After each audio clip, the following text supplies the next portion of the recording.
bienvenidas a este Instituto de Investigaciones Económicas. Vamos a cerrar nuestro seminario ¿Cuál es el futuro del capitalismo? En una conexión que se ha venido dando extrañamente, como dirían ayer, no fue conspirativo, simplemente se dio así, se ha ido enlazando un tema con otro. Ayer tuvimos, entre otras muchas cosas, un debate bien interesante sobre la situación en México. Se oye raro, ¿verdad? Sí, está retumbando, pero yo supongo que eso es porque tiene mucho volumen, sí. Si los de la cabina nos están escuchando, si lo bajan un poquito, para que no resuene. Bueno, decía yo que se ha ido encadenando la discusión en el seminario de una manera, creo yo, virtuosa. Ayer tuvimos una discusión muy interesante sobre la situación en México y lo que ahora nos contó John Saxe Fernández, pues engarza directamente con ello. Vamos a cerrar el seminario yendo hacia el tema de los tratados y de estas cárceles que por varios cárceles, digamos, legislativas, institucionales, que en varias partes del mundo se están tratando de implantar, y para ello vamos a presentar el libro Mercado o Democracia de nuestro querido compañero Gonzalo Fernández, que viene desde el País Vasco, y van a hacer algunos comentarios la doctora Josefina Morales, la doctora Néstor Ceseña, para terminar con este seminario. Gonzalo, entonces te vamos a pasar el micrófono para que tú hagas la presentación. Gonzalo es, como ya se dijo, el coordinador del Observatorio de Multinacionales en América Latina, una organización hermana con la cual hemos estado trabajando, que han hecho un seguimiento. Ustedes visiten su página omal.info, han hecho un seguimiento bien interesante de temas muy similares a los nuestros, pero también mucho con esta liga hacia la discusión de cuáles son las leyes que las transnacionales están impulsando. Bienvenido, Gonzalo, y muchas gracias.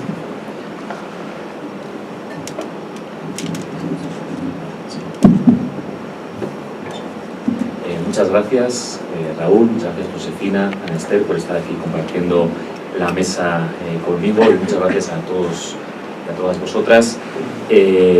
La verdad que la presentación anterior de John Saxe Fernández me ha venido muy bien, ¿no? Porque él ha planteado desde un análisis más geopolítico las implicaciones que puede tener para México, en este caso, la renovación del tratado con Estados Unidos y con Canadá, y además sin olvidar que estamos también en un proceso de reactualización del acuerdo entre la Unión Europea y México, ¿de acuerdo? Entonces, uno de los grandes debates que pudiera surgir a partir de aquí, qué margen de maniobra puede tener un gobierno mexicano, en este caso, que acepte, digamos, jugar en ese marco de lo posible tan estrecho como el que económicamente, jurídicamente y geopolíticamente nos están pues planteando este tipo de acuerdos, ¿no? Que son acuerdos que se plantean de manera muy individual, es decir, son acuerdos diferentes, pero que en el fondo todos manejan una serie de patrones muy similares y que luego comentaremos. El objetivo del libro precisamente es ese, ¿no? Muchas veces al analizar los acuerdos económicos parece que son análisis de tipo economicista, ¿no? Que pareciera que, bueno, que están llenos de datos, de sectores, de ámbitos, porcentajes y demás, y que parece un poco alejados, digamos, de las dinámicas políticas de la mayoría de la gente, de las mayorías populares. Por otro lado, también pareciera, como he comentado antes, que son tratados que habría que analizar de manera individual, ¿no? Que es lo que supone el JEFTA, que es el acuerdo entre la Unión Europea y Japón para ambos países, que es lo que supone el acuerdo de la Unión Europea con México en otro sentido, pero de alguna manera, como he dicho, esos acuerdos no son, o sea, pertenecen a un fenómeno político, a una nueva oleada de tratados. Digamos, hay muchos tratados pasados. Hay una lex mercatoria que durante muchas décadas se ha estado imponiendo, pero que sí vivimos a partir de 2006 una nueva oleada en la que hay una nueva propuesta, y muy vinculado también a la situación del capitalismo en general, ¿no?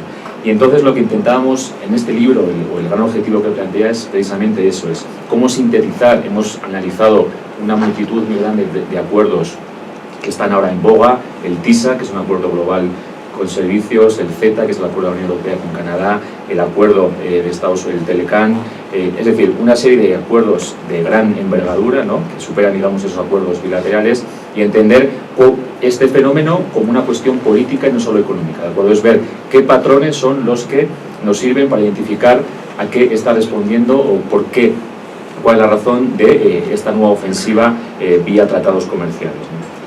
Y un segundo objetivo vinculado a este es que ese fenómeno, digamos, no cae en el cielo, no cae de la nada, sino que al final responde a un momento específico, ¿no? Que aquí tanto Omal como Lach compartimos como una especie de proyecto del capitalismo del siglo XIX, del siglo XXI, una nueva, todavía no hemos llegado allá, una visión o una proyección, ¿no?, en la que se mantienen las esencias naturales del proyecto capitalista y del sistema de dominación múltiple en el que se inserta, pero que además transforma, digamos, algunas de las lógicas político-culturales y económicas, haciéndole como un fenómeno más virulento, como un fenómeno más agresivo.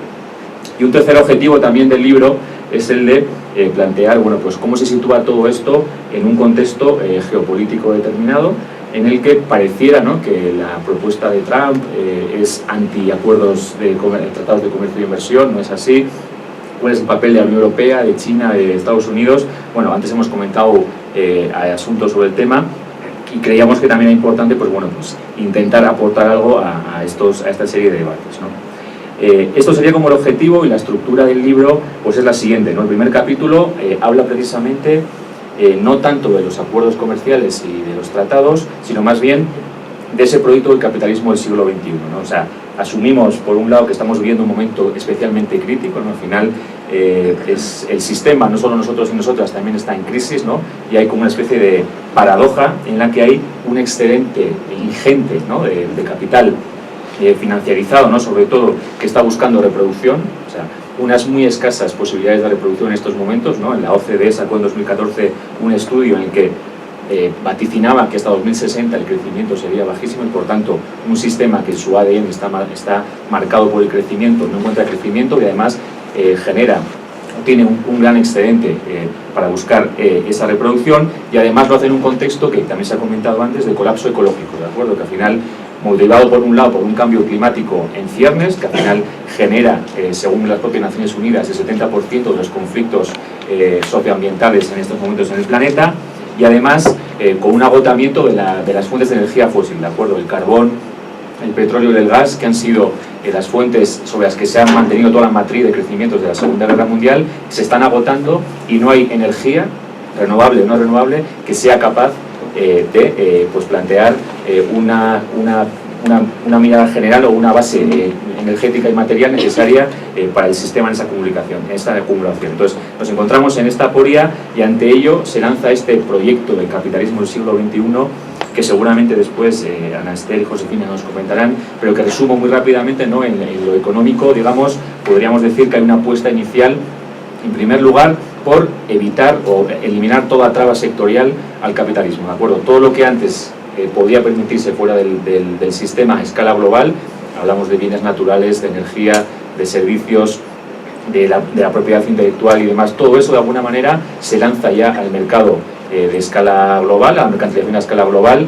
También se lanza una ofensiva contra el trabajo, ¿no? Y existen nuevas fórmulas de extracción de plusvalía vía uberización del modo de trabajo, pero también se precariza aún más el trabajo de cuidados y se invisibiliza aún más también el trabajo de cuidados. Y por otro lado también se blinda completamente lo que es el mercado financiero, ¿no? Y eso, pues bueno, pues también nos trae seguramente en el futuro una extrema vulnerabilidad y una pregunta no tanto de cuándo, si habrá otra nueva crisis como un nuevo estallido financiero como la de 2008, sino cuándo se producirá y de dónde nacerá, ¿no? Entonces, digamos, eso es como una primera línea de arrasar o ofensiva contra todo lo que no esté mercantilizado, que se combina con un intento un tanto con pocos visos de convertirse en realidad, que sería el intento de generar un nuevo modelo de acumulación en base a lo que se llama la cuarta revolución industrial, lo que también podemos conocer como capitalismo cognitivo, ¿no? Es en el foro de 2016, el foro de Davos, cuando se lanza esta posibilidad de que son estas nuevas fórmulas, ¿no?, de inteligencia artificial, robotización, Internet de las cosas, los que nos van a generar ese nuevo mercado de acumulación, que generará productividad, que generará inversión, no tanto empleo, pero que por lo menos sí que hará un quinto elemento, un quinto intento de pues esa ofensiva, ¿no?, por generar esos espacios de reproducción que en estos momentos no existen.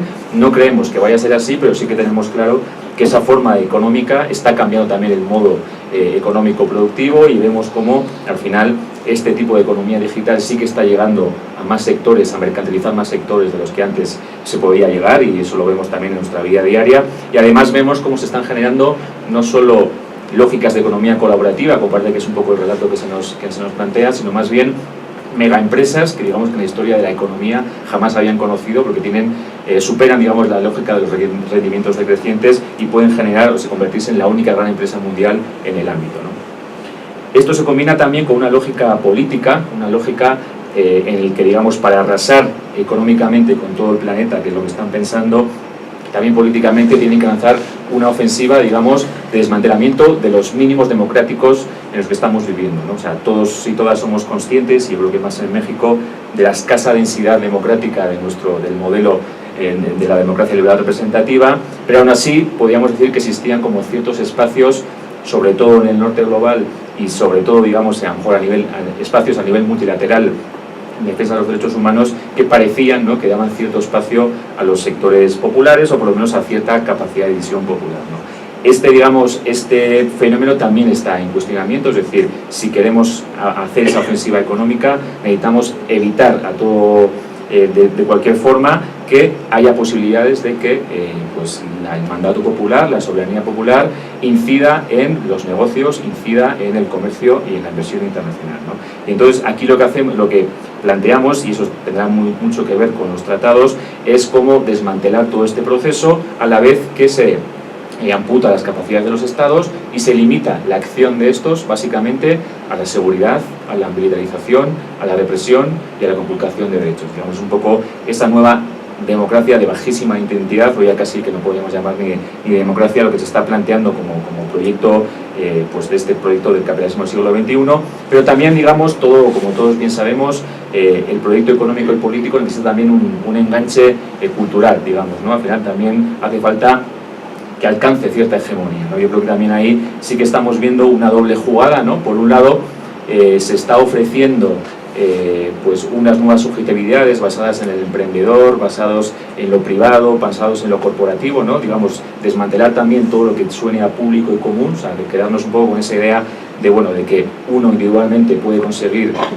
pues el progreso y el éxito, digamos, el camino no está cerrado, aunque la escalera sea estrecha, hay posibilidades de avanzar, y lo que se hace también es plantear como ese horizonte emancipador, casi como un horizonte basado en Silicon Valley, ¿de acuerdo? Al final, esas lógicas de economía colaborativa, de que tú puedes, ¿no?, la emulación a través del trabajo, a través del consumo, digamos, son esas dinámicas que nos están bombardeando constantemente, a la vez que para evitar que haya pensamientos alternativos o propuestas alternativas se fomenta la guerra entre pobres, o la lógica de fascismo social, incluso ya de fascismo político en algunos casos, como podemos ver en Brasil con Bolsonaro, o podemos ver también en Italia con Salvini, ¿no? Al final sí que se fomenta esa lógica de intentar dividir a diferentes espacios de la clase trabajadora, como siempre se ha hecho, ¿no? Y se lanzan como mensajes reaccionarios y excluyentes de una manera sistemática.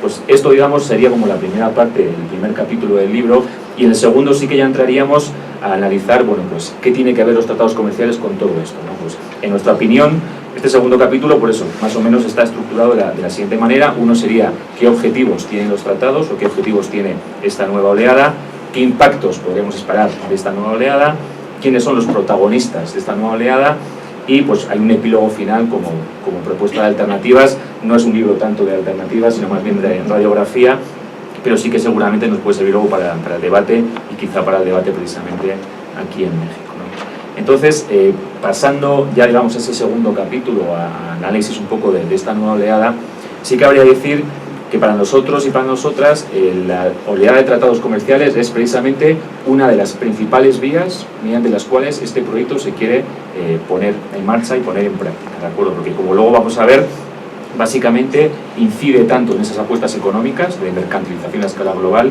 incide también en esa propuesta política, ¿no?, de desmantelamiento de los mínimos democráticos actuales, y sobre todo también, de alguna manera quizá más indirecta, favorece ese discurso de emprendedurismo, de importancia de lo corporativo y de fascismo social, ¿no? Es una nueva oleada, como he dicho antes, que no es, digamos, no es un fenómeno nuevo. O sea, hasta 2006 había 3.000 acuerdos de comercio firmados, había tratados bilaterales de inversión firmados, y sobre todo era casi un mecanismo de sujeción y dominación de los países del sur global, ¿de acuerdo? Era de alguna manera una lógica colonial la que lo planteaba, para evitar que las dinámicas de comercio de las grandes empresas del norte pudieran ser estorbadas, digamos, por otro tipo de dinámicas o de procesos del sur, y garantizando de esta manera la seguridad jurídica de las inversiones y el flujo natural del comercio, ¿no?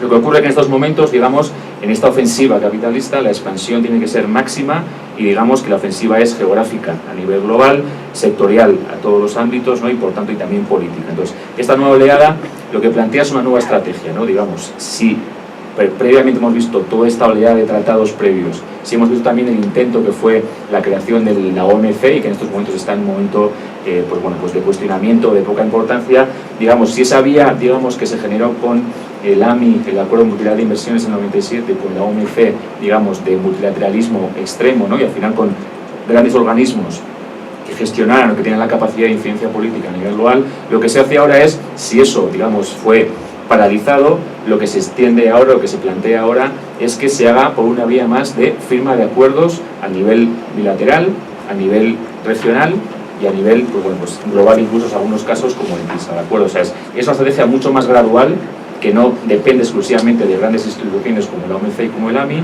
sino que al final lo que hace una estrategia acumulativa de sumar una serie de acuerdos, ¿no? Que de alguna manera vayan generando como un sentido común corporativo, una armadura jurídica corporativa que se vaya extendiendo en la medida que se pueda y en la medida que haya diferentes correlaciones de fuerzas. Es un poco la propuesta que se hace ahora, ¿no? ¿Y qué objetivo es el que plantea estos acuerdos? Como he dicho antes, son acuerdos que, aunque tengan cada uno su naturaleza diferente, es decir, no son miméticos, no son el mismo acuerdo en cada uno de los casos, pero sí que, analizando todos ellos, podemos encontrar patrones muy similares que les caracterizan, ¿de acuerdo? Y entonces, en todos ellos lo que pensamos, el gran objetivo que se plantea en este sentido y que tiene que ver con el proyecto de capitalismo del siglo XXI es precisamente la generación de una especie de constitución económica global de carácter poliédrico, ¿de acuerdo? ¿Por qué hablamos de constitución?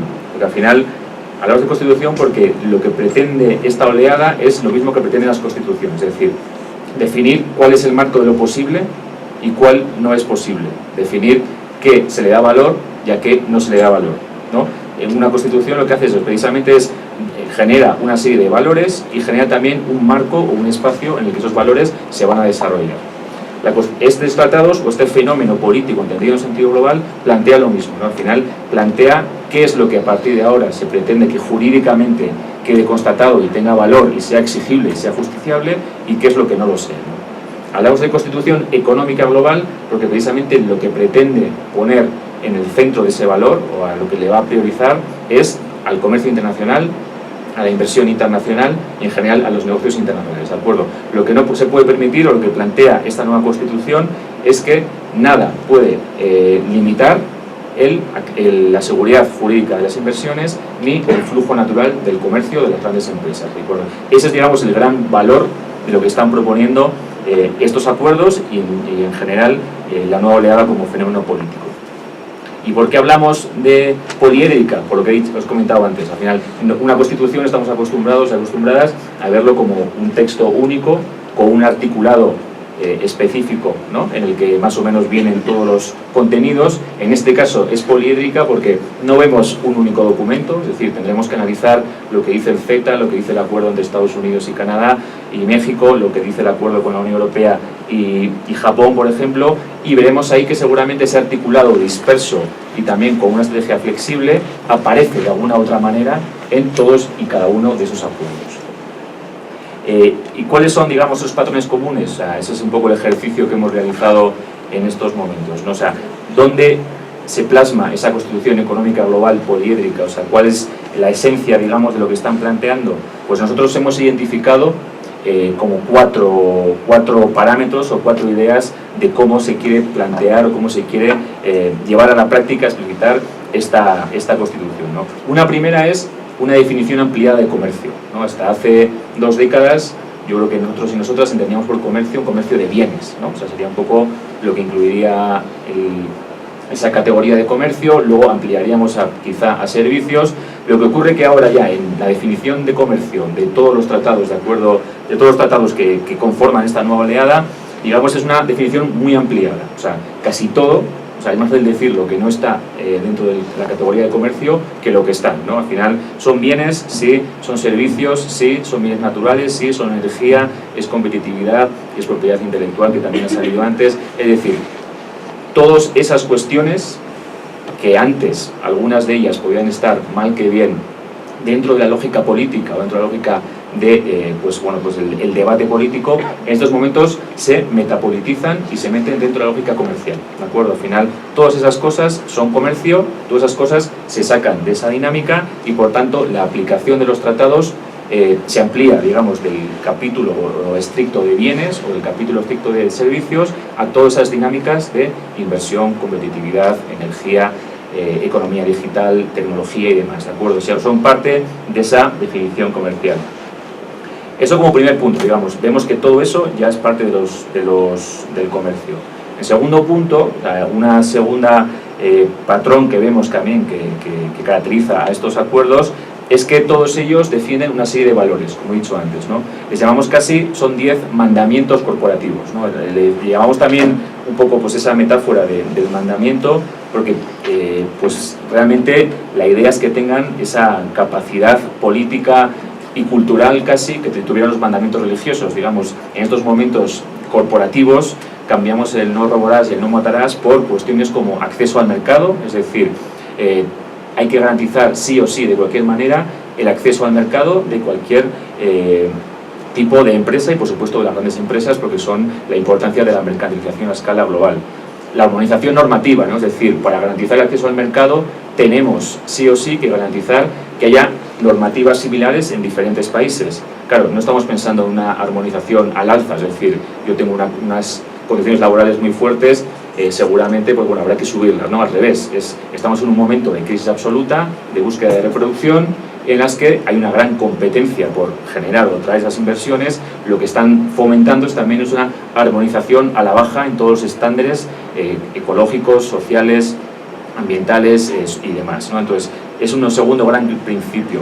La prueba de necesidad, lo que estos tratados incorporan también es que ahora cualquier gobierno o institución pública tendrá que demostrar ante nuevas estructuras, que luego comentaré, del comercio internacional, que su propuesta no limita o no pone trabas al comercio internacional, ¿de acuerdo? No es al revés, no es que las empresas tengan que demostrar que su propuesta o una ley determinada favorece el bienestar común, sino que al revés, que son los estados o las instituciones públicas los que tienen que demostrar ante ciertas estructuras que pues su propuesta que está planteando no impide el flujo natural del comercio y de la inversión, ¿no?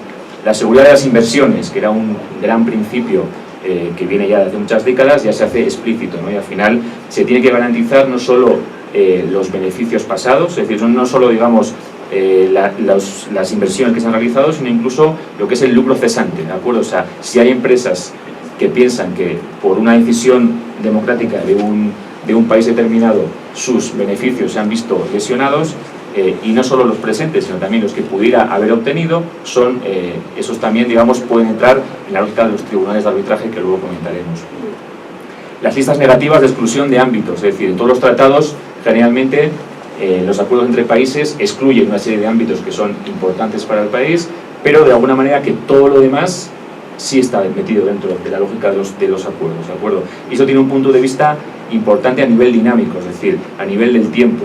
O sea, estamos, como hemos dicho antes, en un momento de cuarta revolución industrial en la que dudamos de la capacidad de generar un proceso de acumulación, pero que sí está cambiando nuestras formas de funcionamiento. Y es una economía muy dinámica que va a generar nuevos sectores, que va a generar nuevas estructuras y que, por tanto, pues todas esas cuestiones, como no están contempladas como excluidas de los acuerdos, de manera natural se van a incorporar a los acuerdos, ¿de acuerdo? O sea, no hace falta que los incorporemos, sino como no están excluidos, están dentro. Entonces también es una lógica un poco bastante peligrosa, ¿no?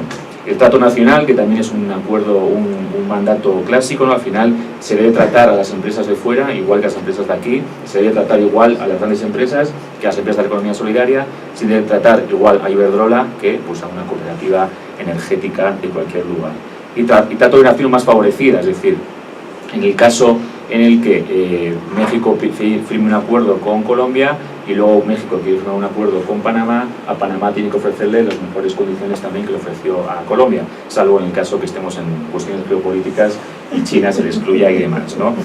La cláusula de statu quo, y también son cláusulas de statu quo, de ratchet y demás, que dicen que a partir de la firma del acuerdo es imposible volver atrás en términos de desmercantilización, de nacionalización, de republificación de ciertos sectores, ¿de acuerdo? Al final, si se firma un acuerdo determinado y está esta cláusula Ratchet, entendemos que el sistema energético está privatizado, ya sería imposible jurídicamente volver para atrás a la hora de poder hacer ese sector de nuevo público o público comunitario o como quisiéramos, ¿de acuerdo? Entonces, estos, digamos, esos 10 valores, los que he comentado en estos momentos, se ponen como se pusieron los mandamientos religiosos en las iglesias, pues esto sería como un poco los mandamientos de esta Constitución, y son mandamientos que, como digo, no son cualquier cosa, no son retóricas, sino que tienen capacidad coercitiva, capacidad justiciable y capacidad impositiva muy fuerte, ¿no? Entonces, nos encontramos ya con una definición de comercio amplísima, que incluye casi todo,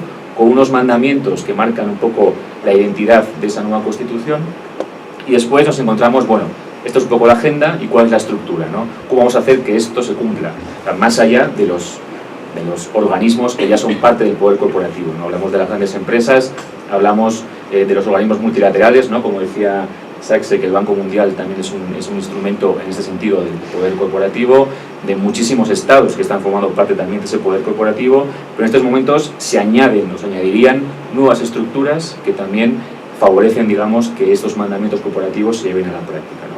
Y ahí son dos las estructuras que se generan, ¿no? Una tercera sería estas estructuras de convergencia reguladora. He dicho antes que uno de los principios en los que se sustenta estos 10 mandamientos es el de armonización normativa, ¿no? Pues precisamente la convergencia reguladora es un nombre más bonito para decir lo mismo, ¿no? Son estructuras que cada uno de los tratados genera. Por ejemplo, entre Canadá y Estados Unidos ha generado una estructura mixta de funcionarios de Canadá, de funcionarios de la Unión Europea, de la Comisión Europea, y también participando los lobbies activamente en las grandes empresas, que vigilará y cuidará que, digamos, que esos mandamientos corporativos o que esa dinámica de armonización en todos los sectores en los ambos países se lleve a cabo, ¿de acuerdo? Entonces, ¿qué significa eso? Que se genera una nueva estructura de presión directa sobre instituciones públicas, sobre los estados, sobre municipios incluso, para que alteren sus propuestas y sus normativas al servicio, digamos, de esta lógica del flujo natural del comercio y de la inversión. Entonces, es una tipo de estructura que se suma, digamos, a esta lógica global. Dentro de los diferentes acuerdos hay diferentes propuestas de convergencia reguladora, ¿no? Unas son imperativas, es decir, tienen la capacidad de decir a los estados lo que tienen que hacer y los estados tienen que aplicarla. Otras son sugerentes, es decir, no son imperativas, pero sí que sugieren, y nos imaginamos cómo se puede sugerir desde una estructura tan fuerte, por ejemplo, a municipios, a provincias, a estados en este caso. Pues bueno, pues al final esas son sugerentes que se convierten casi en una necesidad, ¿no? Entonces, pero sí que cada acuerdo, en función de la correlación de fuerzas con la que se firmó en cada momento, tiene propuestas diferentes de cuán imperativo es, de hasta qué nivel llega, si llega a nivel estatal, si llega a nivel municipal. Digamos, hay mucha variedad, pero que en el fondo una de las ideas que tiene este nuevo fenómeno es que da igual. O sea, lo que están planteando es que se firme lo que sea, vamos avanzando y acumulando los tratados, y ya veremos en un futuro si cambiamos un poco esas perspectivas y le damos un toque más fuerte. Yo creo que también están jugando con la clave de tiempo, ¿no? Al final, más o menos pensando en que, bueno, pues empecemos con lo que se puede, planteemos ya partes importantes de esa constitución económica, y en función de que se puedan ir para adelante, pues bueno, ya avanzaremos en nuevas propuestas, ¿no? Y por último, digamos, para cerrar ya el círculo de cómo pretenden generar esta constitución económica, son los tribunales de arbitraje. Son los tribunales de arbitraje, que son esa justicia privatizada que se ha generado en muchos tratados históricamente, pero ahora que se amplía ya a nivel global, en la que son las empresas, únicamente las empresas, las que pueden denunciar a los estados si, como he dicho antes, ven lesionados sus intereses, sus beneficios presentes y futuros, ¿de acuerdo? Al final, bueno, pues hemos visto, no hay más que poner el caso de Chevron, ¿no? en Ecuador, que también ha sido aquí estudiado por los compañeros y las compañeras del OLAR, como al final un drama social, ambiental tremendo, ¿no? Que ocurre en la Amazonía ecuatoriana, un juicio de todos los damnificados y damnificadas que al final ganan en la corte ecuatoriana con 7.000 millones de euros, si no recuerdo mal. Al final luego se acude después a un tribunal de arbitraje de un acuerdo que en el momento que se produjo el fenómeno ni siquiera estaba firmado, pero que también vale para eso, y al final acaban siendo el Estado ecuatoriano el responsable entre la empresa que generó, digamos, esa dinámica, pues bueno, pues la que debe hacer un pago pues multimillonario y realmente coercitivo y punitivo. Entonces, vemos que, digamos, esto es lo que hace es, de alguna manera, desmantelar completamente los mínimos de la justicia pública y en favor de una justicia corporativa, ¿no? ¿Qué vemos en estos momentos? Pues que tenemos un poder corporativo, como hemos dicho, conformado por empresas, pero que también están estados, organismos multilaterales y demás, que plantea este proyecto de capitalismo ofensivo, una ofensiva agresiva muy fuerte, y que además utiliza esta herramienta de la Constitución Económica Global para afianzarse, ¿de acuerdo? Tenemos una definición de comercio que lo incluye todo, es decir, todo, casi toda la vida está dentro de lo que consideran los tratados. Esos tratados se van a regir por estos 10 mandamientos corporativos y además amputan las capacidades legislativas vía convergencia reguladora y amputan las capacidades judiciales vía justicia privatizada, ¿de acuerdo? Digamos que el círculo se cierra. ¿Qué es lo que significa todo esto? También quería decir que, claro, digamos, no es esta vía jurídica la única por la que plantean impulsar el proyecto, ¿de acuerdo? Al final hablábamos estos días de que el capitalismo es una propuesta de guerra y estamos en un momento de guerra que bien puede ser vía represión directa, directización, pero que tampoco viene mal el tener, digamos, la vía jurídica para plantear también, generar sentidos comunes y, en el caso que sea posible, ir por ahí en la ampliación de esta nueva ofensiva que nos lleva, pues, al colapso absoluto y a un atolladero histórico sin precedentes, ¿no? En definitiva, llegamos a una Constitución Económica Global que lo que hace es amputar esas capacidades de las instituciones públicas, ¿no? Al final legislativa, ejecutiva y judicial, y como resultado de todo ello vamos a hablar, y es uno de los conceptos del libro, es un gobierno de facto de las grandes empresas, ¿de acuerdo? Ya, aunque digamos formalmente no cambien las estructuras de toma de decisiones, sí, en la realidad, en la práctica, de facto, quien está gobernando de una manera explícita, cada vez más explícita, son las grandes empresas, ¿de acuerdo? Entonces, por eso sí que hablamos de ese concepto de gobierno de facto de las grandes empresas. ¿Qué pudiéramos esperar de esta oleada? Bueno, yo creo que con todo lo que hemos dicho tampoco creo que hay mucho más que decir sobre los impactos, ¿no? Sí que en el libro hacemos un ejercicio de intentar en ciertos ámbitos específicos de estudiar, pues, cuáles podrían ser los impactos, pero sí que nos preocupa dos cuestiones en primer lugar, ¿no? Al final, lo primero es que creo que no deberíamos ver los impactos como una lucha entre pueblos o una lucha entre países, ¿no? Al final no es digamos, qué es lo que gana Japón o lo que pierde la Unión Europea con el acuerdo, ni lo que ganan los europeos o las europeas con el acuerdo con Japón. O sea, no es, yo creo que lo haríamos más si planteáramos como una lucha entre pueblos estas dinámicas. Quien está protagonizando es el poder corporativo, y de alguna manera los pueblos en general pierden con todo ese tipo de acuerdos, y seguramente el pueblo norteamericano, pese a la asimetría con el acuerdo mexicano, seguramente el pueblo mexicano, el pueblo estadounidense también tiene mucho que perder con este acuerdo y con todos los acuerdos. Entonces, por eso sí que creemos que había que plantear aquí una vía sin negar un poco las asimetrías coloniales que existen, ¿no? Y eso es algo fundamental. Sí que plantearlo los impactos de una vía internacionalista, ¿no? De reconocimiento, pues bueno, pues de quién es, digamos, el antagonista, ese poder corporativo, y que los pueblos en general, con el avance de esta nueva oleada, van a perder sí o sí, ¿no? Y también, como he dicho antes, también estar muy atentos y atentas a esta visión a largo plazo, ¿no? Al final, frente a la vía que comentaba antes de la OMC y del AMI, ¿no? Que fueron como en un momento de fin de la Guerra Fría, ¿no? y parece el fin de la historia, se planteó, pues, una ofensiva tremenda en base a dos instituciones multilaterales. Ahora han visto que por ahí, pues, todavía había resistencias, y lo van a hacer con mucho más sutil y mucho más flexiblemente, ¿no? Al final es el sumatorio de acuerdos y acuerdos y acuerdos y acuerdos hasta donde puede llegar cada uno, convergencia más dura, tribunales más duros, pero siempre con los mandamientos y demás, como van a ir haciendo que esta Constitución se convierta en fuerza política y jurídica absoluta y en un sentido común corporativo nuevo, ¿de acuerdo? Entonces hay que estar atentos a esa dinámica a largo plazo, porque también entendiendo que los acuerdos digamos, son flexibles y se pueden ir acumulando y sumando nuevas iniciativas. Como hemos dicho hasta ahora, todo lo que no esté excluido está incluido, y por tanto nuevos sectores que ahora ni imaginamos que pudieran existir van a estar sí o sí incluidas dentro de la lógica del acuerdo. Pueden darse nuevas correlaciones de fuerzas que digan ya la convergencia no es voluntaria, sino que va a ser obligatoria. Es decir, yo creo que también están pensando en una cuestión pues mucho más líquida en esos sentidos, pero también por eso también como mucho más peligrosa, ¿no? Y los impactos, pues bueno, pues pueden ser tremendos, ¿no? Al final, ya ¿qué va a quedar fuera de la mercantilización a escala global? Pues muy pocas cosas, digamos. La democracia se convierte casi en las migajas de los negocios internacionales.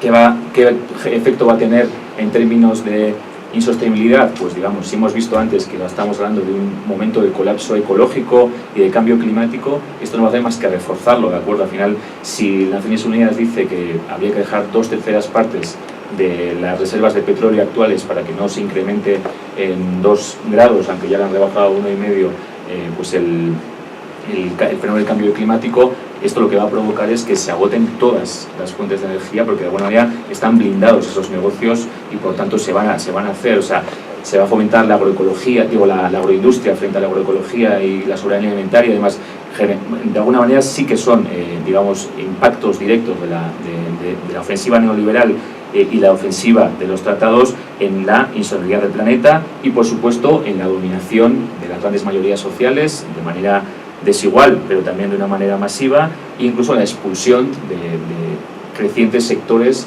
del sistema, ¿no? Al final veremos cómo al final esta cuarta revolución industrial sí o sí va a generar pérdidas de empleo que serán expulsados del sistema, genera procesos migratorios muy fuertes en gente que está, por ejemplo, en el sur de Europa, en un estado de no derecho, ¿no? En una especie de limbo estilo Guantánamo, y nos encontramos también con sectores, continentes enteros que pudieran estar expulsados, digamos, estas dinámicas que se están planteando.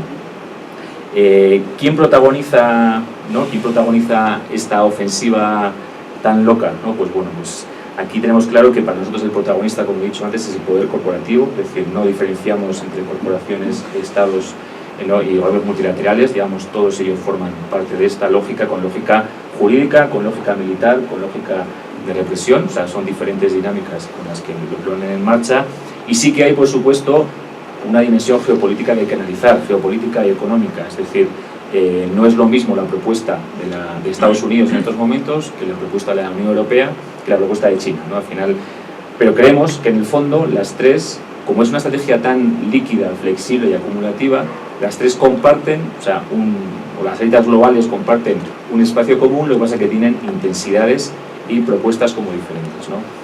La Unión Europea, digamos, sería como la yonki de esta propuesta, sería como la cocainómana de los tratados, porque, digamos, le encanta, o sea, Europa tiene una necesidad absoluta, primero, de fuentes de energía y de materias primas, que no las tenemos, y en segundo lugar, está viendo que el crecimiento económico está por otros lados y no está en Europa, ¿no? Entonces, está necesitando o buscando de una manera loca, pues, fagotizar ese crecimiento y hacerlo suyo. Y por eso, digamos que es el centro de esta propuesta es de la Unión Europea, o sea, está buscando tratados y acuerdos por todos los lugares, ¿no? Estados Unidos, con el nuevo gobierno, pareciera que se sale un poco del juego, ¿no? Yo me acuerdo que incluso a los primeros días del gobierno hablaban de Trump como antiglobalización o de Trump como antitratados y, bueno, un artículo muy loco que le comparaba con el subcomandante Marcos, vamos, ¿no? Para que veamos un poco esa idea un poco que se hacía como de alternativa, digamos, a esta propuesta, ¿no? Pero luego vemos que no es así, o sea, también en el OMAS sacamos un artículo diciendo que ni mucho menos Trump está en contra de los tratados, está en contra de los tratados que tenga que negociar con 18 o 20 y tantas élites como tiene que hacer con la Unión Europea, o que tenga que negociar perdiendo un poco posiciones, digamos, como en una lógica de Estado a Estado, ¿no? Está claro que quiere aprovechar su pasado imperial, su capacidad geomilitar y demás para imponer un tipo de tratados determinados, ¿no?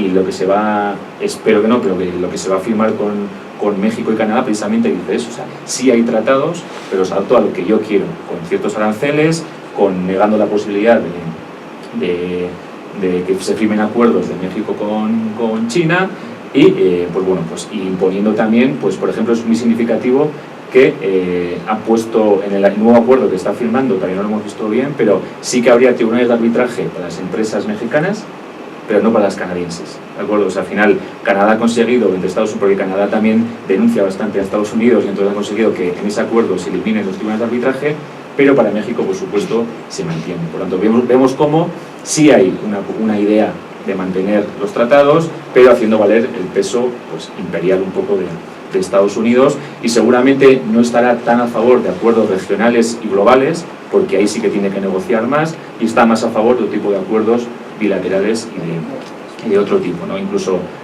fue significativo que el TTIP, que es el gran acuerdo entre Estados Unidos y Europa, que en estos momentos está congelado, paralizado, pero digamos no enterrado ni mucho menos. A lo que está intentando también Estados Unidos, y creemos que por ahí van los tiros, es negociar algo directamente con Alemania, ¿no? Y que Alemania luego tenga que imponerlo al resto de países de la Unión Europea. Entonces yo creo que eso, espero y creo que veremos dentro de poco tiempo que resurge de alguna manera esa iniciativa. Por tanto, por ahí Estados Unidos, digamos, sí que tiene matices, sí que tiene diferencias con este proceso, pero bueno, de alguna manera no es totalmente ajeno al mismo. Y China, por otro lado, pues también tendría una versión diferente. O sea, China pues quiere abanderar también ese multilateralismo activo, ¿no? Y a favor del comercio y la inversión. Esta semana en Ginebra, que están hablando de un tratado vinculante de poner coto a las grandes empresas, ¿no? y en defensa de los derechos humanos, pues es como un gran defensor del comercio internacional y de los grandes acuerdos, ¿no? Lo que ocurre es que China, de alguna manera, también tiene muy presente su soberanía y también su soberanía nacional, y por tanto plantea un multilateralismo, digamos, más laxo, más antiguo, más basado únicamente en los bienes y en los servicios, digamos, y no tanto con tribunales de arbitraje, convergencia reguladora y demás. Y además, pues bueno, pues sí que plantea pues, como grandes proyectos como fue el de la Ruta de la Seda y demás, ¿no? Entonces, pero bueno, son diferencias, digamos, de enfocar esta oleada, digamos, Unión Europea como a la vanguardia, pero el resto que también están ahí, con diferentes matices, pero que digamos todos, y creemos que esta oleada es vigente en todos los casos, ¿no? Entonces, ¿qué nos queda? Pues bueno, pues yo creo que es fundamental acabar con ella, o sea, desmantelar, evitar absolutamente que esta oleada se implante, que avance, y por tanto, bueno, creo que es un elemento fundamental dentro de las agendas políticas, ¿no? Hablábamos antes, lo hemos comentado, o sea, ¿qué marco le queda al gobierno mexicano entrante? ¿Qué marco le puede quedar si tenemos un acuerdo en esta lógica con la Unión Europea y un acuerdo en la lógica que ha comentado antes el profesor Sachse con Estados Unidos? Digamos, el marco de lo posible es tan estrecho que no hay otra vía más que romperlo. Muchas gracias.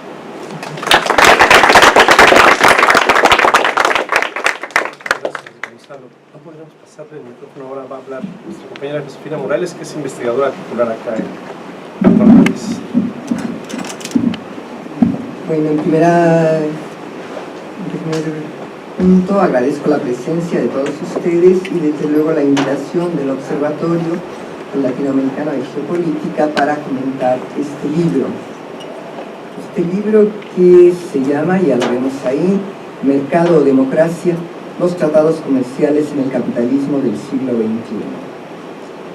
En estos momentos históricos para nuestro país, por la derrota electoral del régimen político, con el triunfo popular de Andrés Manuel López Obrador y la posibilidad abierta de un cambio en la política económica a partir de una lucha contra la corrupción y una mejor distribución del presupuesto público, con la profundización indispensable de la lucha popular, al mismo tiempo que la renovación más regresiva del Telecán acordada con Donald Trump, la presentación de este libro de Gonzalo Fernández, Ortiz de Zárate, Mercado o Democracia, los tratados comerciales en el capitalismo del siglo XXI, es una buena oportunidad para comprender mejor la trascendencia del Telecán para nuestro país, para nuestro pueblo y para cada uno de nosotros en la vida cotidiana y más allá, en la perspectiva de la crisis civilizatoria por la que atraviesa la humanidad.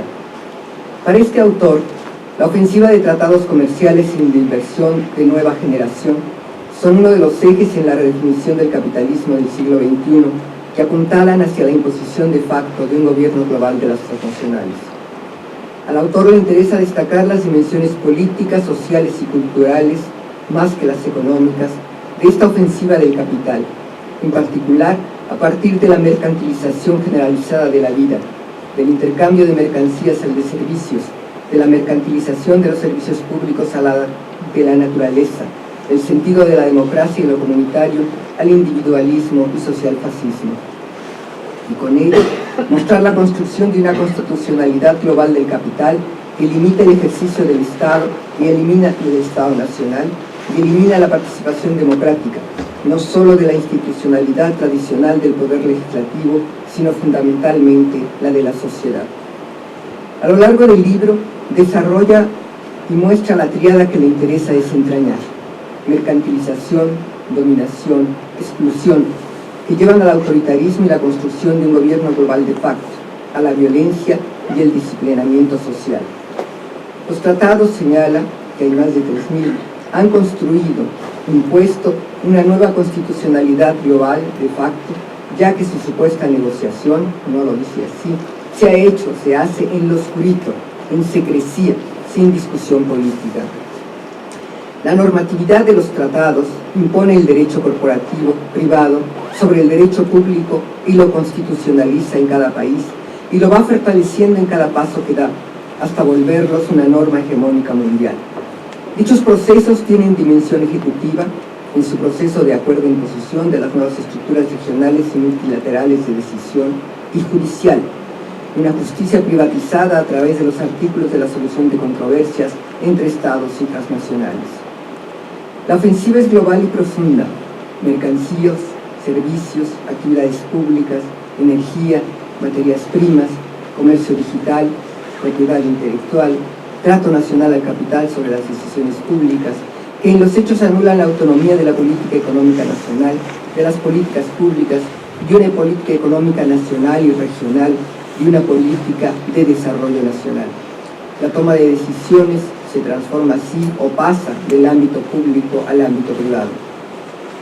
Sintetiza la trascendencia de los acuerdos, como ya lo explicó en su exposición, en lo que denomina los 10 mandamientos corporativos que construyen la nueva constitucionalidad global: acceso al mercado, la armonización normativa, la prueba de necesidad, la seguridad de las inversiones, listas negativas de exclusión de ámbitos y sectores, trato nacional, trato de nación más favorecida, cláusula del status quo, cláusula ranchero o trinquete, la cláusula general o paraguas. De estas destaca, y el autor destaca, la prueba de necesidad, la del status quo y la trinquete, que imponen al Estado nacional la imposibilidad de volver atrás, de regresarse. Y también destaca el desplazamiento del ámbito público al privado en la toma de decisiones, ya que éstas se sitúan en ámbitos alejados de la ciudadanía y naturalizan la participación de lobbies empresariales. Para realizar cambios, el Estado Nacional tendría que justificar ampliamente lo que se propone, sea un tímido cambio de política económica o la desmercantilización de sectores estratégicos, y demostrar que no atenta contra el sacro libre comercio ni con la nueva constitucionalidad de los tratados.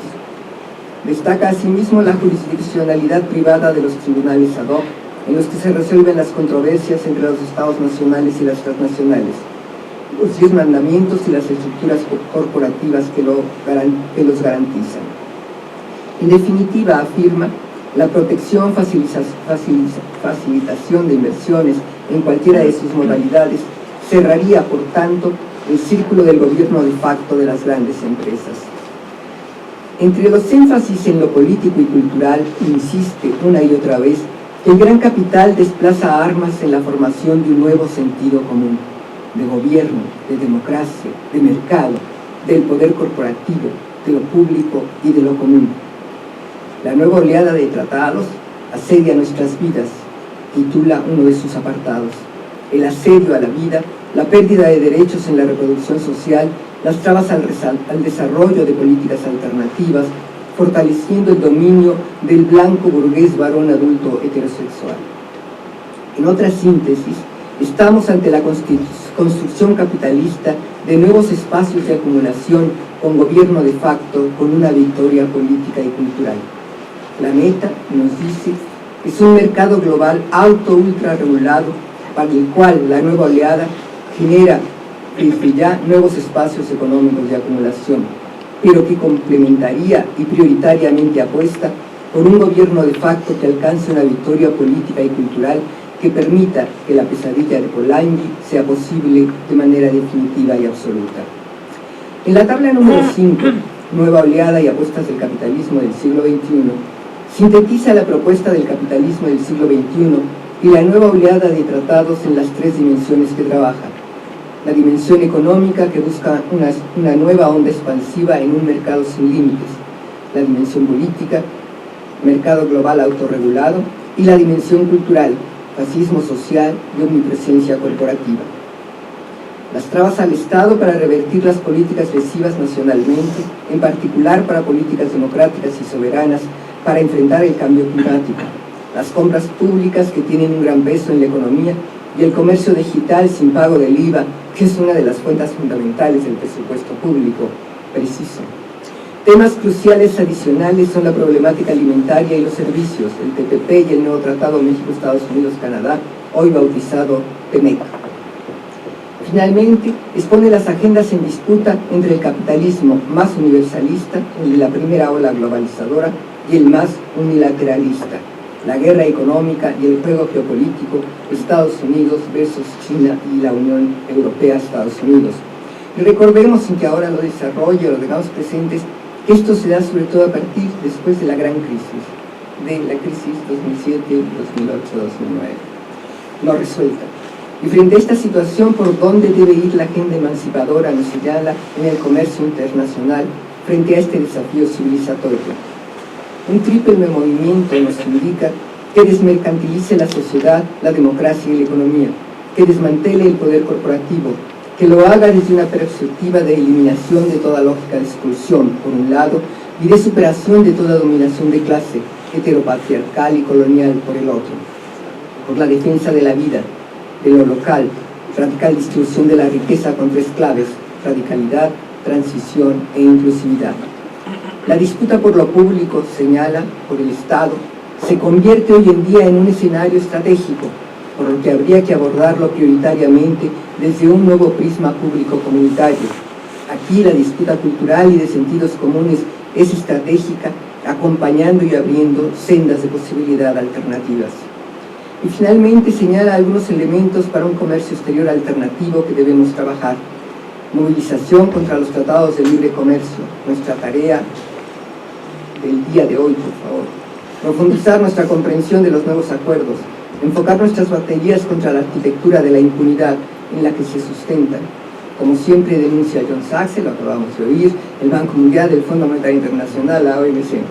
Regulación en favor de los pueblos, desmercantilización de sectores estratégicos, remunicipalización de servicios públicos y causas sociales en la compra pública, y aprender y profundizar experiencia de integración alternativa. 2 o 3 observaciones, críticas de alguna manera, pero que no voy a desarrollar. El énfasis en la mercantilización, para mí, pierde el énfasis indispensable en la explotación, en lo que es el capitalismo, en lo que es el capital. La explotación y la apropiación privada de la plusvalía. O sea, para nosotros, para mí, el eje de la explotación del trabajo, ahora en sus múltiples expresiones y manifestaciones, es fundamental. No solo el mercado, sino yo me quedo con Brodel y creo que hay que ir más allá del mercado. Su fundamento es la explotación. El poder corporativo y la necesaria para mí perspectiva histórica del capitalismo, del imperialismo y su fase actual.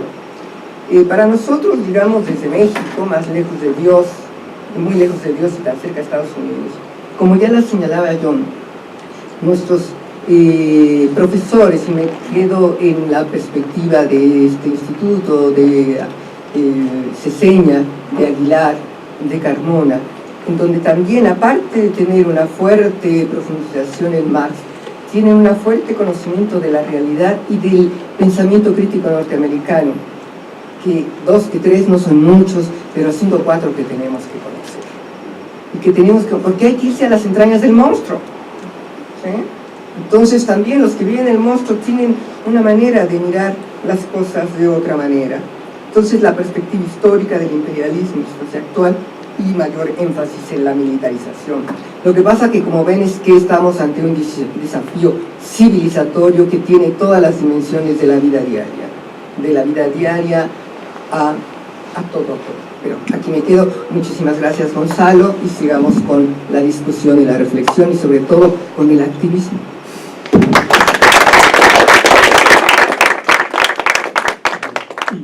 Gracias, Josefina. Para terminar, tiene la palabra Esther Ceseña.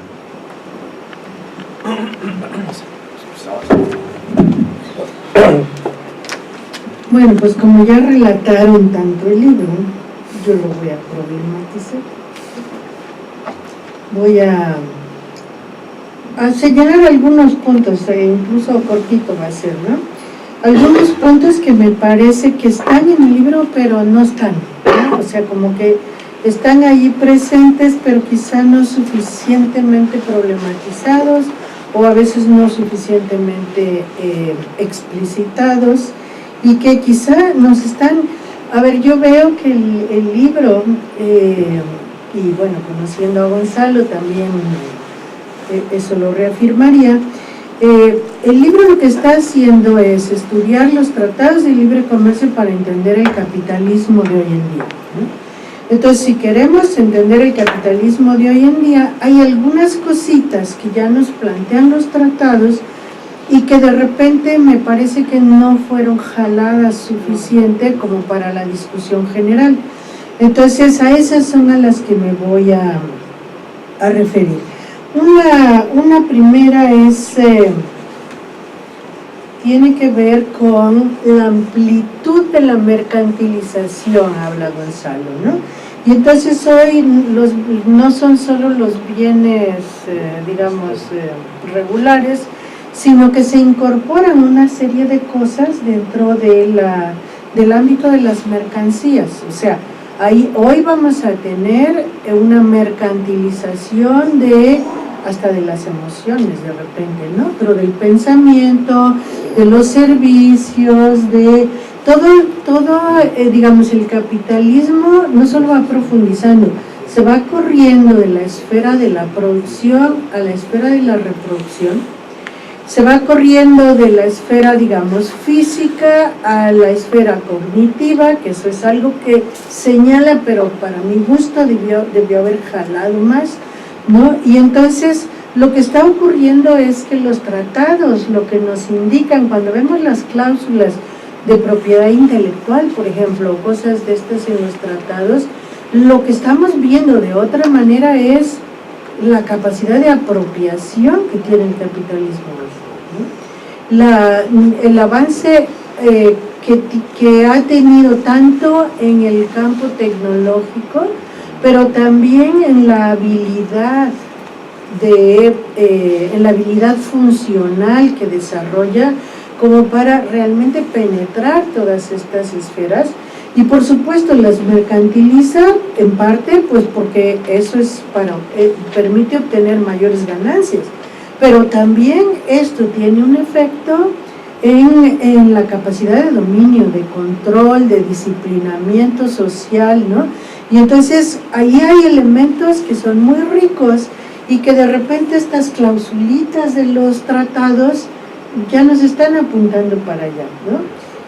¿Cómo hacemos para, desde esas clausulitas, sacar conclusiones mucho más generales, mucho más abstractas, pero que nos indican cómo va avanzando esa profundización del capitalismo, cómo va avanzando la capacidad de apropiación, en qué sectores, en qué ámbitos más que sectores, ¿no? Y hasta dónde estamos implicados en eso, porque cuando avanza en su capacidad de apropiación, intelectual, pues ahí estamos, queramos o no, estamos. Podemos estar de una manera muy pasiva, siendo, objeto de bombardeo a través de los medios o cualquier cosa de estas, y entonces adoptando sentidos comunes casi sin darnos cuenta que no son comunes, que no son creados comunitariamente, que no son los nuestros, que son sentidos creados industrialmente o artificialmente y que se nos colocan ahí, ¿no? Entonces ahí esa es, una incorporación pasiva. Y una incorporación activa, pues por ejemplo, aquellos que están en la generación de ciencia y de ciencias de cierto tipo que en verdad lo que están haciendo es desapropiar al ser humano, ¿no? Y apropiar al capital. Y bueno, ahí un poco la explotación de la que hablaba Josefina, pues también hay que estudiarla bajo esta lupa. O sea, cómo se nos está redefiniendo la explotación. tanto sus ámbitos como sus lógicas, sus modalidades y hasta sus protagonistas, ¿no? Entonces creo que eso es algo que puede salir del estudio de los tratados y agregándoles un poquito más, ¿no? Pero digamos, ya se dibuja un poco desde estos tratados. Otra cosa que se está dibujando ahí es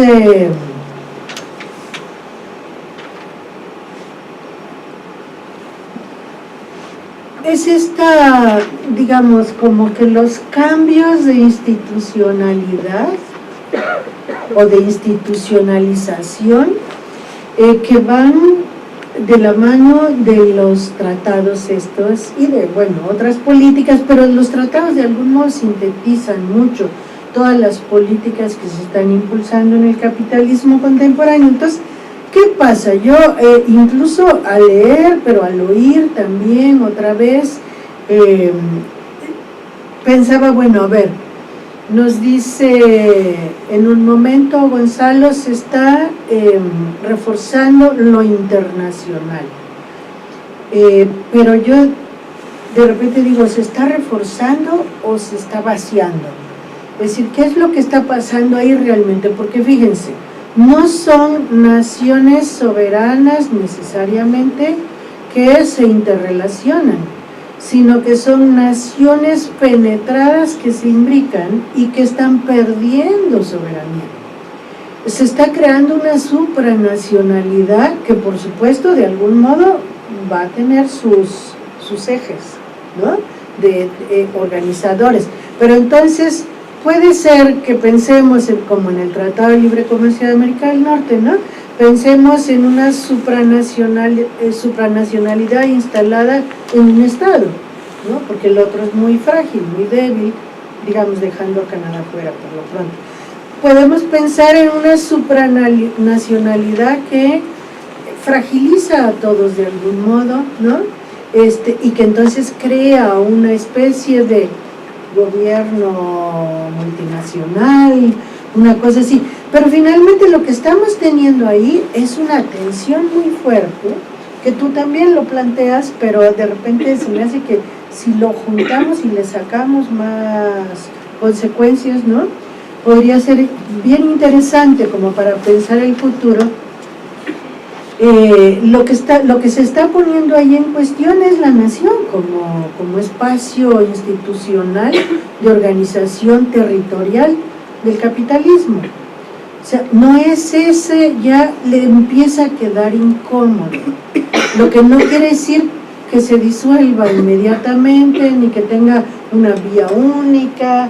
Ocurren cosas como de repente que por ahí sale un gobierno progresista y trata de afianzar la nación como el espacio de lucha, de defensa o lo que sea, pero en términos generales hay ahí una tensión muy fuerte de disolución, de cambio de forma, ¿no?, como de reconfiguración de los espacios de institucionalización territorial y política del capitalismo. Y eso está implicado en los tratados, en el análisis de los tratados. Cuando estamos hablando cuando habla Gonzalo de la democracia, los mínimos democráticos y de que el capitalismo es incompatible con la democracia, ahí hay cosas bien interesantes también, ¿no? Por ejemplo, él habla de los tribunales de arbitraje, que es algo tan fuerte, ¿no?, hoy en día. O sea, ahí ya no tenemos incluso el cambio de institucionalidades en otro sentido, pero también el eje del poder se mueve un poco hacia otro terreno, hacia el terreno donde realmente está, diría yo, ¿no?, que son las corporaciones exigiendo reglas del juego, ¿no?, las corporaciones exigiendo rendimientos de cuentas o comportamientos, ¿no?, disciplinamientos. Finalmente son las corporaciones ahí, más allá del entramado estatal o interestatal, las que están imponiendo estas reglas del juego,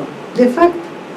O sea, un juicio que impone ciertas condiciones, más allá de que discutan que sí el comercio internacional, que sí que, pero acá cumples y pagas, ¿no?, o cumples y haces.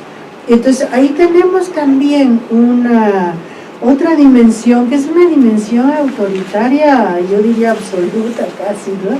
Es decir, esto que John hablaba hace rato del estado de excepción interno, pero externo también, y que entonces se mueven, ¿no?, como dinámicas de estado de excepción.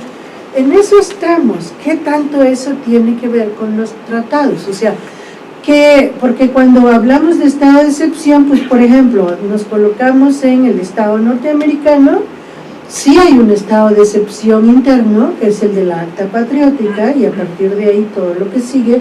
Sí hay un intento de imponer estado de excepción generalizado, ¿no? Y entonces de ahí sus unilateralidades, sus guerras, sus cambios de condiciones, pero ahí, bueno, es el Estado el que lo está haciendo. ¿Qué tanto eso se mueve con los tratados?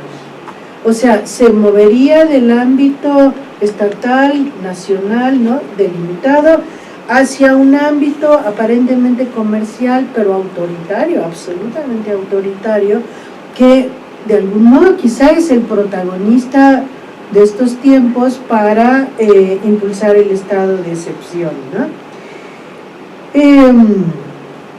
No sé, es algo que tenemos que revisar todos. O sea, no es que Gonzalo tenga la obligación de dar respuestas a todo lo que estoy diciendo, más bien la historia nos irá dando las respuestas y la lucha, como dice Josefina, el activismo, ¿no?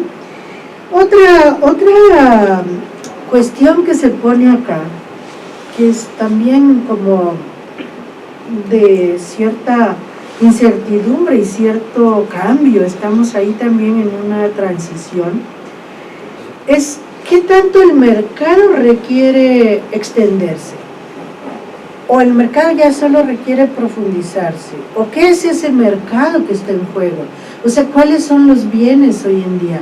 Hay gente que habla de 2 mercados, por lo menos, ¿no? Pero lo que estamos viendo es que todas estas dinámicas tienden a expulsar, ¿no? Todas estas dinámicas que están implícitas en los tratados están expulsando a una gran parte de la población del propio mercado. Que el capitalismo no necesita seguir valorizando capital, no necesita seguir extendiendo mercados, basta con profundizarlos y es más rentable, y entonces ir abarcando cada vez más dimensiones, ¿no?, como decía yo al inicio. ¿O en dónde estamos ahí en el problema del mercado como el mercado en general, y no los mercados que tienen que ver con el TISA o con el, ¿no? ¿Qué pasa con el mercado en general? Y cómo se modifica el autoritarismo desde ahí, qué caras se tienen, ¿no? Y yo, bueno, una pregunta que es obligada es ¿hasta dónde es irreversible este proceso? ¿Hasta dónde podemos decir, bueno, no, regresemos, el NAFTA ya no, vámonos a hace cuántos años son? 24. Ya casi 30, 24. Volvemos a empezar ahí dentro de, ¿no? Volvemos a empezar ahí, no podemos, ¿no? O sea, marcó un cambio de todo tipo de relaciones, ¿no? De todo tipo de entramados, de dimensiones. Entonces, estos que están avanzando, se aprueben o no se aprueben, o se aprueben por pedacitos, como Gonzalo está refiriendo, son procesos que ya se echaron a andar. Y ya están, lo de menos es que se aprueben, ¿no? En muchos casos eso es lo que pasa. Ya no importa si se aprueban, porque en la práctica ya se fueron aprobando de a poquitos, ya se fueron ratificando jurídicamente de a poquitos, y cuando nos damos cuenta, estuvimos en contra del tratado no sé qué, pero vivimos en él, ¿no? Entonces, o sea, no basta con tomar la gran propuesta, sino todas sus partes, ¿no? Como para poder, pues por lo menos tener una posición crítica frente a esto. Entonces, ¿hasta qué punto podemos echar atrás? No sé, creo que hay muchísimas cosas que no podemos. ¿Hasta qué punto podemos detener? Tenemos que tener una conciencia como más complejizada de lo que está en juego, ¿no?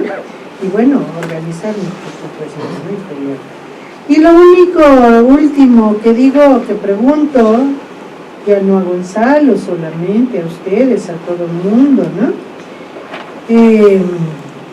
¿Los rechazamos los tratados o los enmendamos? ¿Qué hacemos? Vamos a discutirlos para ir enmendando partes, los rechazamos en bloque y parte por parte. ¿Qué hacemos con ellos? ¿Cómo hacemos para situarnos nosotros también en ese capitalismo del siglo XXI? Porque queramos o no, estamos dentro. Entonces tenemos que tomar posesión. Y felicidades por el libro, un libro muy útil, muy bueno. Muchas gracias.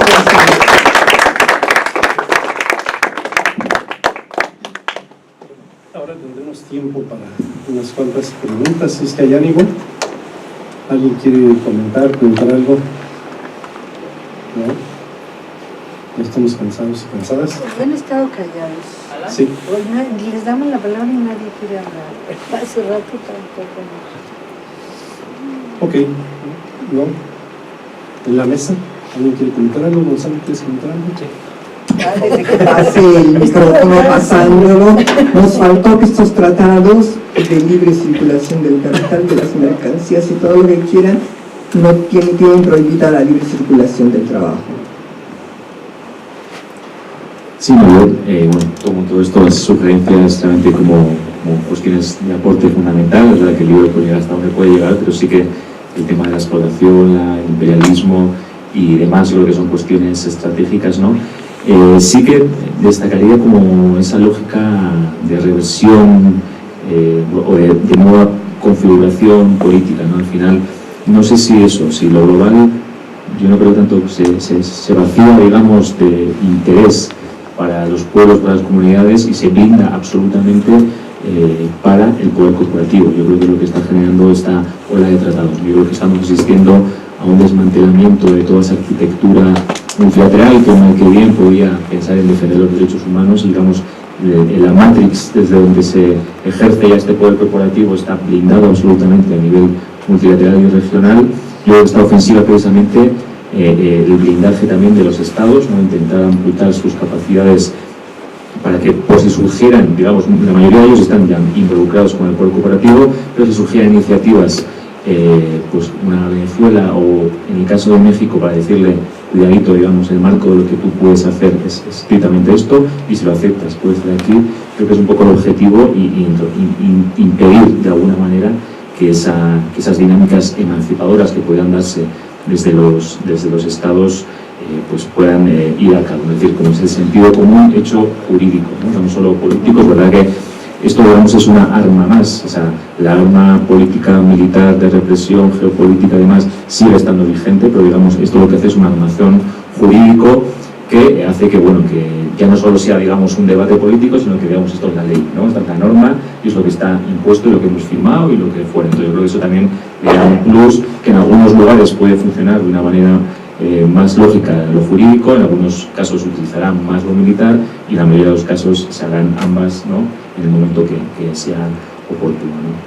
Y sobre la posibilidad de enmendar o no enmendar, no podemos enmendar, yo creo. O sea, no se pueden enmendar los 10 mandamientos corporativos, no se puede enmendar una convergencia reguladora, no se puede enmendar un tribunal de arbitraje. Es decir, ya se cometió, yo creo que el error en la anterior oleada de poner cláusulas democráticas, cláusulas sociales, cláusulas de género, y ahí nos entrampamos en horas y horas de debate para luego ver que, o sea, el acuerdo de la Unión Europea con México tiene un acuerdo democrático de derechos humanos. O sea, ¿y dónde ha quedado todo eso?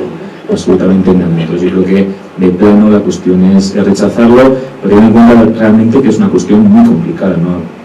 Y muchas veces son cuestiones que se hacen, como ha comentado Josefina, muy en secreto, o sea, también muy alejadas de la gente, ¿no? Al final, bueno, ¿cómo va a afectar a mí un acuerdo de esos que me dicen que favorece el comercio? Pues no lo ves, ¿no? Y aparte muy técnica, muy tecnológicamente, entonces, bueno, pues yo creo que eso es complicado realmente paralizarlo, y bueno, yo creo que es importante intentar pararlo en la medida de lo posible, digo, porque añade, digamos, más leña al fuego.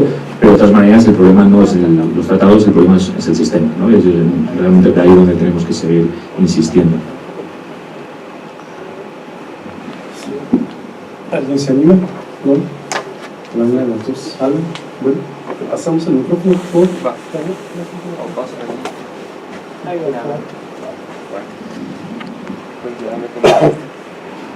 Ya me presionaron y me comencé.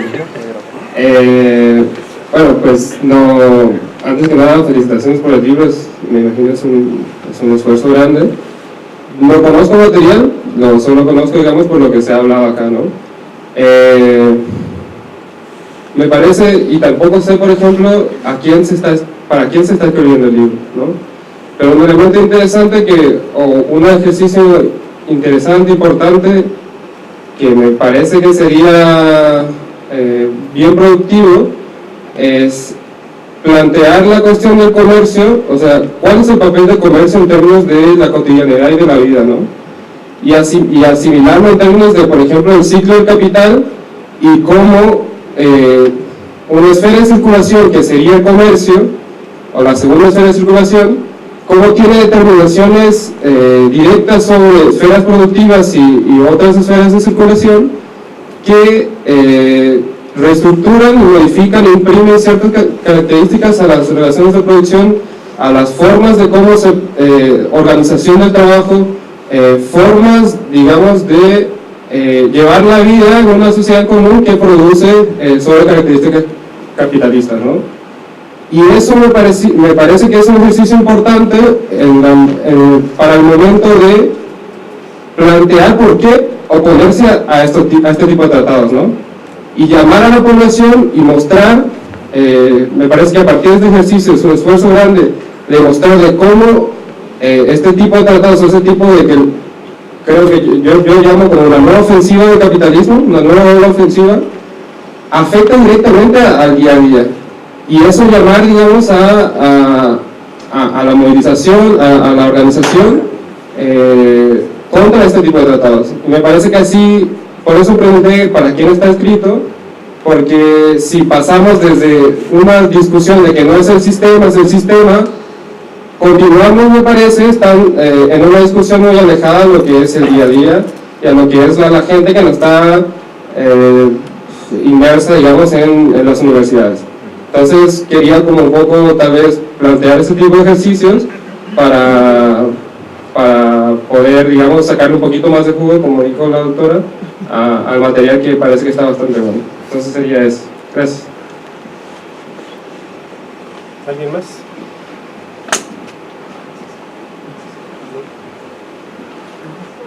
¿Quieres decir algo sobre eso, Gonzalo, o lo digo yo? Venga. ¿Sí? Porque me estabas robando el cierre, Alan, justamente para concluir con esta presentación. Yo lo que quisiera decir es que una de las intenciones del material, y es algo que Gonzalo Fernández destaca mucho, es que la discusión sobre los tratados no es una discusión de expertos, no se debe limitar al ámbito de los expertos. Entonces el libro, entre sus múltiples méritos, tiene justamente eso, tratar de situar los tratados en esto que ya nos contó Gonzalo del capitalismo del siglo XXI y desmenuzar eso que parece muy técnico y que solo los expertos podrían manejar en términos y argumentos, no diría sencillos, pero sí comprensibles, lo cual se agradece y bueno, es la invitación a que se lea el material. Me gustaría también decir algo que, siguiendo con lo que dijo John Saxe Fernández, pensar que el libre comercio no es una aspiración ni una necesidad de los pueblos. Eso es algo que nos ha metido desde antes de la firma del Tratado de Libre Comercio y que tiene que ver con todo un proyecto, tanto Josefina como Alan lo decían hace un momento, civilizatorio. O sea, querer convertirnos en consumidores, poder tener Macs más baratas o cámaras o discos o lo que ustedes quieran, que fue como la seducción con la cual nos vendieron el Tratado de Libre Comercio en la época de Salinas de Gortari. Sin embargo, históricamente, todos los pueblos y todos los gobiernos que han visto por sus pueblos han actuado de manera estratégica defendiendo del libre comercio los aspectos esenciales de la vida. El primero es el alimentario, algo que México en algún momento sí hacía, ¿no? Estoy haciendo ese rebote. Sí, en tu lugar es donde se siente. Ah, qué cosa. Bueno, ¿Para qué? me salgo del ángulo. A ver ahí, creo que ahí. ¿No? ¿Sí? ¿Sí, David? Bueno, Daniel dice que sí, está que no. Sí, bueno, terminamos. Simplemente eso, pensar que el libre comercio no es una aspiración de las mayorías, es una práctica fundamentalmente corporativa y es una práctica ante la cual nos debemos organizar y defender para no permitir que esta catástrofe continúe. Yo voy a cerrar acá el seminario, agradeciéndoles a todos y todas que nos acompañaron, a los participantes, por supuesto, nuestros queridos compañeros que hoy ya están algunos viajando y otros en sus múltiples actividades, Silvia Federici, que vino desde Nueva York, Gonzalo Fernández, que vino desde el País Vasco, en el Estado español, tenemos también por acá Armando Bartra, Gustavo Esteva, María Millán, Esther Ceseña, que ha hecho un trabajo también intenso. Todas las mañanas escuchamos la cuenta de cuántos días llevamos trabajando en este seminario.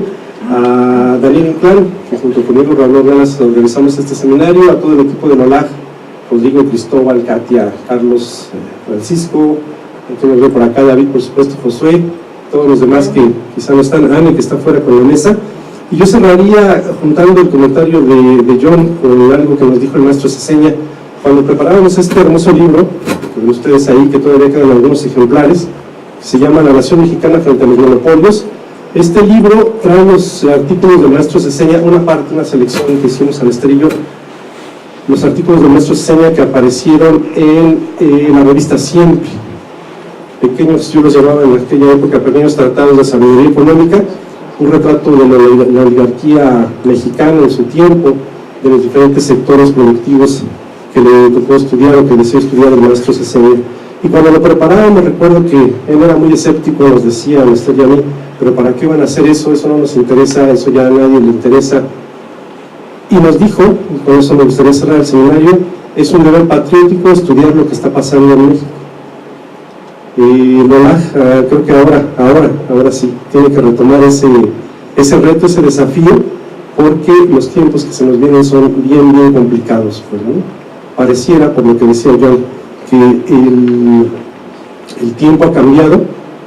Podríamos con él ser optimistas y pensar que un Senado con una mayoría de una fuerza que se dice nacionalista podría cambiar las reglas del juego, y sin embargo parece haber una celebración también por esta nueva fuerza política que ha tomado el gobierno de este libre comercio, ¿no? Entonces, bien lo dijo John Saxe, nos toca a nosotros y nosotras acá en las instituciones de educación dar esa batalla, mostrar que en efecto el libre comercio no es lo que queremos y que hay otras maneras de hacer mundo y otras maneras de relacionarnos tanto en términos económicos como internacionales. Muchas gracias por estar acá en el seminario. Esperamos que el próximo año sí podamos organizar este evento en septiembre, que es su fecha de realización. Ahora se movió un poquito por cuestiones de los invitados, y los materiales van a estar disponibles en la red, por ahí, para que nos están escuchando en internet. También un saludo. No sé si alguien más quiere agregar algo de los organizadores, ¿no? Ya está. Bueno, pues muchas gracias y hasta el próximo seminario.